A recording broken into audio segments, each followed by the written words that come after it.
পানীয় জল অপচয় করা বন্ধ করুন। অপচয়ের কারণে সমস্ত অংশের শহরবাসীর কাছে পরিশ্রুত পানীয় জল পৌঁছে দেওয়া সম্ভব হচ্ছে না।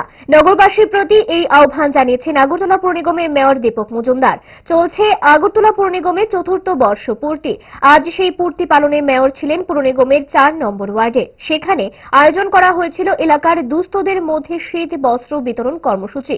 সভায় আমন্ত্রিত হয়ে মেয়র সহ ওয়ার্ড কর্পোরেটর সুপর্ণা দেবনাথ, প্রাক্তন বিধায়ক ডক্টর দিলীপ দাস এবং অন্যান্যরা। সভায় বক্তব্য রাখতে গিয়ে মেয়র দীপক মজুমদার জানিয়েছেন, পরিকল্পনা নেওয়া হয়েছে। কিছুদিন আগেও মাননীয় মুখ্যমন্ত্রীর হাত ধরে আমরা 24টি আইআরপি আগরতলা শহরে আনুষ্ঠানিকভাবে উদ্বোধন করা হয়েছে এবং জলের সার্ভিস চলছে।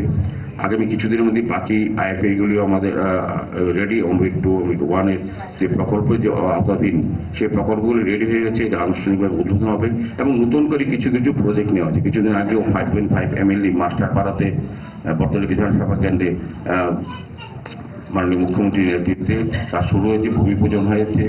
রামনগর বাণীবিদ্যা ফিট বালিকা বিদ্যালয়ে 10 লক্ষ লিটার পরিমাপের আপনার ওভারহেড ট্যাঙ্ক করা হয়েছে, যাতে রামনগর এবং বরজলা একটা অংশকে আমরা জল দিতে পারি। সার্বিকভাবে আমি বলবো, জলের স্রোত বাড়ানোর জন্য আমাদের সরকার কাজ করছেন। আমাদের পৌর নিগম স্মার্ট সিটি মিশন, নগরায়ণ দপ্তর, পূর্ত দপ্তর সার্বিকভাবে আগরতলাকে সুন্দরভাবে সাজানোর চেষ্টা করা হচ্ছে। নিকাশি ব্যবস্থা উন্নয়ন করা হয়েছে, আলোর ব্যবস্থা করা হচ্ছে, নতুন রাস্তা করা হচ্ছে।